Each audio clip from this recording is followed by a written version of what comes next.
Kako težka je pot iz severnega pola, kaj je tista obvezna oprema, ki jo morate imeti s sabo?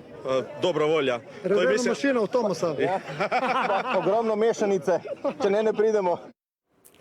Božično okrašene Tomose so zajahali vozniki iz vse države, pa tudi sosednje Hrvaške in Italije. In tudi tokrat je bila božična karavana dobrodelna. Več Manca Turk. Ne s pomočjo severnih jelenov. Tokrat je kar 150 božičkov severnega pola pripotovalo na legendarnih Tomosovih motorjih.